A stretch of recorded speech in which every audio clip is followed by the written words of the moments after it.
এই দর্শে আমরা 31 থেকে 35 নাম্বার কায়দা বা মূলনীতি নিয়ে আলোচনা করব। 31 নম্বর মূলনীতি কায়দা আল আসলু বাকাউ মা কানা আলা মা কানা। শিন দ্বারা উদ্দেশ্য হলো আশবাহ নাজার থেকে নিয়ে আসা হয়েছে। তাহলে কায়দাটা আমরা পাচ্ছি আল আসলু বাকাউ মা কানা আলা মা কানা, যে আসল হলো পূর্বে যেমন ছিল তেমনটাই থাকা, সেটাই কি আসল। বলা হচ্ছে কোনো জিনিসের ক্ষেত্রে মূল জিনিসটা হলো যে পূর্বে যেটা ছিল সেটা, পরবর্তীতে যে বিষয়ে সন্দেহ তৈরি হয় সেটা কি না থাকার মতোই। এই মূলনীতির ভিত্তিতে অনেকগুলো কায়দা, অনেকগুলো মাসলা আসে। তোর মধ্যে একটা হলো কারো ইয়াকিন রয়েছে যে সে উজু করেছিল, কিন্তু সন্দেহ হলো হাদিসের বিষয়, অর্থাৎ সে উজু করেছে সেই বিষয়ে কি নিশ্চিত, কিন্তু এখন সন্দেহ হচ্ছে তার বায়ু বের হয়েছে কিনা বা প্রস্রাব করেছিল কিনা, এই বিষয়ে তার সন্দেহ হচ্ছে। তাহলে যেটা আসল অর্থাৎ তহরত যেটা, সেটা কি বাকি থাকবে, আর হাদাসের বিষয়ে যে সন্দেহ সেটা কি গ্রহণযোগ্য হবে না, সে পবিত্র হিসাবেই কি বিবেচনা হবে।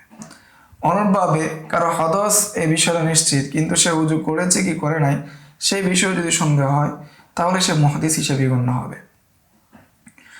অনুরূপভাবে কেউ যদি রাতের শেষ ভাগে খেয়ে থাকে, এমন অবস্থায় যদি কেউ সন্দেহ করে যে এই সময় কি সুবে সাদিক হয়ে গিয়েছিল কিনা, ফজর উদিত হয়েছিল কিনা, তাহলে সেটাকে রাত হিসেবে গণ্য করা হবে, রোজা হয়েছে বলে ধরে নেওয়া হবে। তাহলে আমরা 31 নম্বর কায়দা পাচ্ছি আল আসলু বাকাউ মা কানা আলা মা কানা, যে মূলনীতি হলো যেটা তার পূর্বে ছিল সেটাই কি থাকা, অর্থাৎ পূর্বে যেটা ছিল সেটাই কি থাকা, এটাই কি মূলনীতি। পরবর্তীতে যেটা এসেছে সেটা যদি সন্দেহের সাথে হয় সেটা না থাকারই কি মতো। 42 নম্বর কায়দা আল আসলু ফিল আবুদাই আত তাহরিম, যে আবুদা এর ক্ষেত্রে মূলনীতি হলো তাহরিম, হারাম হওয়া। আবুদা এর শাব্দিক অর্থ হলো মহিলাদের লজ্জাস্থান, জমা হলো বিধবানের জমা হলো আবদা, অর্থাৎ মহিলাদের লজ্জাস্থানের মূলনীতি হলো এটা হারাম হওয়া।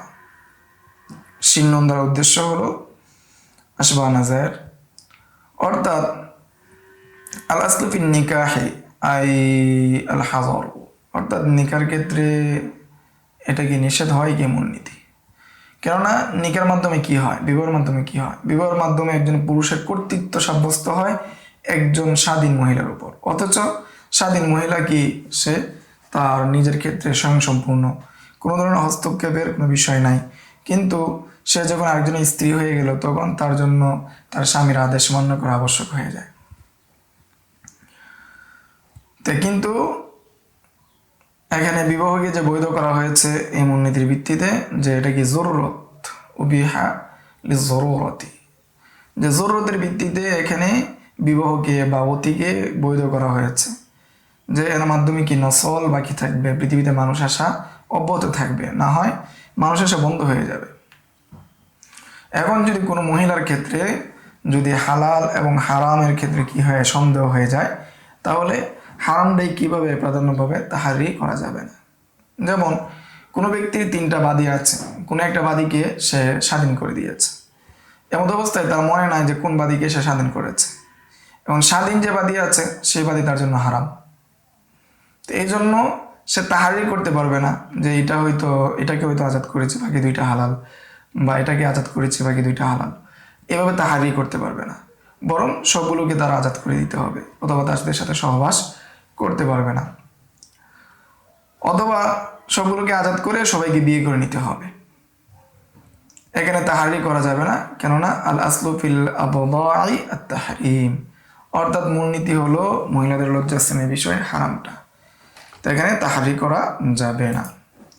33 নম্বর মূলনীতি কায়দা আল আসলু ফিল আশিয়াই আল ইবাহা, যে কোনো জিনিসের ক্ষেত্রে মূলনীতি হলো কি হওয়া, বৈধ হওয়া। যে কোনো জিনিস যদি এটার ভিতরে হারাম হওয়ার কোনো নস না থাকে, হারাম হওয়ার কোনো বিধান না থাকে, তাহলে এটা বৈধ। র দাল দ্বারা রদ্দুল মুহতার, তার উদ্দেশ্য হলো ফতোয়া শামি। ফতোয়া শামি থেকে এই কায়দাটা নেওয়া হয়েছে। ফি তাহরির ইবনুল হুমাম,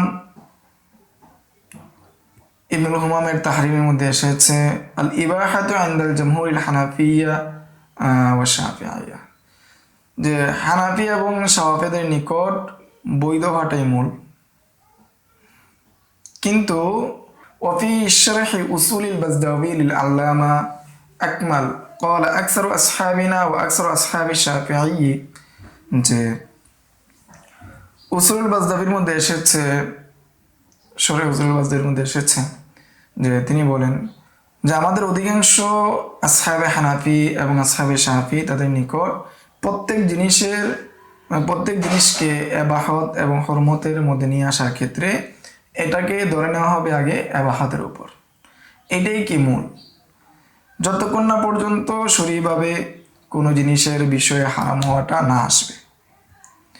এই বিষয়ে ইশারা করেছেন ইমাম মুহাম্মদ রহমতুল্লাহ আলাই ইকরার মধ্যে। তিনি বলেন যে মৃত প্রাণী খাওয়া যাবে, মদ খাওয়া যাবে, খাওয়া বৈধ ছিল যতক্ষণ না পর্যন্ত সেটা নিষেধাজ্ঞা ছিল। ফলে তিনি এখানে কি করলেন, এবাহতকে মূল বানালেন, এবাহতকে আসল হিসেবে ধরলেন, এবং হরমত এটা ততক্ষণ পর্যন্ত প্রযোজ্য হবে না যতক্ষণ না পর্যন্ত হরমতের বিষয়টা নসের মাধ্যমে সাব্যস্ত হবে। তাহলে এই উদাহরণের মাধ্যমে আমরা বুঝেছি, বা ইমাম মুহাম্মদের কথা থেকে আমরা বুঝেছি, প্রত্যেক জিনিসের আসল হলো কি এবাহত, অর্থাৎ বৈধ। হারাম এই বিষয় যদি নষ্ট থাকে তাহলে কি হবে, হারাম হবে, অন্যথায় হারাম হবে না। এটাই 33 নম্বর কায়দা, আল আসলু ফিল আশিয়াই আল ইবাহা, যে জিনিসের ক্ষেত্রে মূলনীতি হলো বৈধ হওয়া।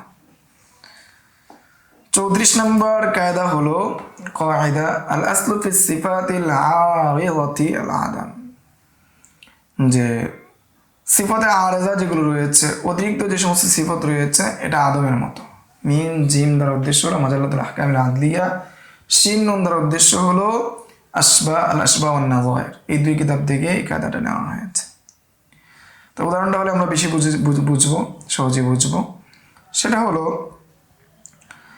যে প্রত্যেকটা জিনিসের ক্ষেত্রে সিফতে আসলিয়া থাকে, সিফতে আরিজিয়া থাকে। সিফতে আরিজা যেটা আছে সেটা কি আদমের মতো, না থাকার মতো। যেমন কোনো ব্যক্তি যদি কোনো গোলাম ক্রয় করে, যে এর উপর যে সে কি খব্বাস অর্থাৎ ভালো রুটি বানায়, অথবা কাতিবন অথবা সে কি একজন ভালো লেখক, সে লিখতে পারে, লিখতে জানে, কিন্তু ক্রেতা নিয়ে এসে দেখলো সে খব্বাসও না, সে কাতেবও না, সে রুটিও বানাতে পারে না ভালো, সে লিখতেও পারে না। তাহলে একজন বিক্রেতার কথা হিসেবে কি গ্রহণ করা হবে? কেন, এখানে রুটি বানানোর যে যোগ্যতা এবং লেখার যে যোগ্যতা, এটা হলো সিফাতে আরিজি। সেই হিসেবে সিফাতে আরিজি থাকা না থাকাটা ওইটাই কি সমান। অনুরূপভাবে কেউ যদি ক্রয় করে, যে কোনো বাদী ক্রয় করলো যে সেটা কি বাকেরা, এখন সে দেখলো এটা কি তার মধ্যে কি নাই, বাকারত নাই, ঠিক আছে, বা দাবি করলো না সেটা বাকারাই ছিল, তাহলে সেটা বাকারা হিসেবেই কি গণ্য হবে, সেটা কি সিফতে আসলিয়া, সেটা থাকাটাই কি স্বাভাবিক। আর সিফতে আরেজা যেটা আছে সেটাকে না থাকার মতোই ধরে নেওয়া হবে। তাহলে 34 নম্বর মূলনীতি আমরা পেলাম কায়দাতুল আসলি ফি সিফাতিল আরিজাতি আল আদাম, যে আসল হলো বা মূলনীতি হলো সিফতে আরেজার ক্ষেত্রে না থাকাটাই। মিম জিম দ্বারা উদ্দেশ্য হলো মাজালাতুল আহকামিল আদলিয়া, শিন নুন দ্বারা উদ্দেশ্য হলো আল আসবা ওয়ান নাযায়ের। অনুরূপভাবে আরেকটি উদাহরণ দেওয়া হচ্ছে, যে সিফতে আরেজা না থাকার মতোই এর উদাহরণ দেওয়া হচ্ছে। যৌথ মালিকানায় ব্যবসা করলো অথবা মোদারাবা হিসেবে ব্যবসা করলো। এখন যৌথ মালিকানায় ব্যবসা করলো অথবা মোদারাবার ভিত্তিতে ব্যবসা করলো, এমন অবস্থায় মোদারিব যে ব্যবসা করেছে, যার শ্রম, সে যদি বলে যে কোনো লাভ হয় না, তাহলে রব্বুল মাল কি করতে পারবে না, যে মাল দিয়েছে সে বলতে পারবে না লাভ হয়েছে, কথা বলতে পারবে না। তার কাছে যদি দলিল থাকে তাহলে ভিন্ন কথা। এক্ষেত্রে মোদারিবের কথাই কি বিবেচ্য হবে, কারণ এটা হলো সিফতে আরেজা। আর ব্যবসায়ী যে মূল পণ্য, এটাকে বলা হয় রসুল মাল। অনুপ্রবেশ শরিকানা ব্যবসা যদি হয় সেই ক্ষেত্রেও কি এটা প্রযোজ্য। তাহলে সিফাতে আরেদা যেটা হবে সেটা কি না থাকার মতোই, সেটা কোনো লেনদেনের প্রভাব তৈরি করে না। তাহলে এখানে 35 নম্বর কায়দা হলো কালামের মধ্যে হাকিকি অর্থ নেওয়া। যেমন কোরআনের মধ্যে বলা হয়েছে যে তোমরা তোমাদের বাবার বিবাহিত যে মহিলা আছে তাদেরকে বিবাহ করো না, মারাকাহা বা উকমিনান নিসা।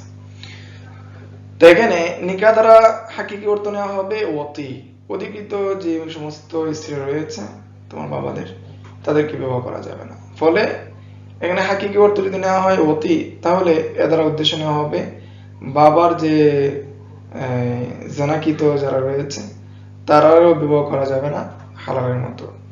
অর্থাৎ বাবার বৈধ স্ত্রীদেরকে যেভাবে বিবাহ করা যাবে না, ঠিক অনুরূপভাবে বাবার দ্বারা জিনাকৃত যে মহিলারা আছে তাদেরকে কি করা যাবে না, বিবাহ করা যাবে না। তাহলে 35 নম্বর কায়দা পেলাম আমরা আল আসলু ফিল কালামি আল হাকিকা, অর্থাৎ কালামের মধ্যে হাকিকত যেটা আছে সেটাই উদ্দেশ্য নেওয়া, সেটারই অর্থ নেওয়া। এর মাধ্যমে আমরা বুঝলাম যে নিকার মধ্যে হাকিকি অর্থ হলো অতি, অতিটাকে নেওয়া, নিকা সাধারণভাবে যে আক্ত, সে আক্তকে না নেওয়া। যদি এখানে হাকিকি অর্থ না নেওয়া যায় তখন সেটা মাজাজ নেওয়া যাবে, মাজাজ না নেওয়া গেলে মুহমাল করা যাবে। তো এই ছিল 5টি মূলনীতি। আজকের দর্স এই পর্যন্তই। আসসালামু আলাইকুম ওয়া রাহমাতুল্লাহ। ইউতিল হিকমাতা মান ইয়াশা ওয়া মান ইউতাল হিকমাতা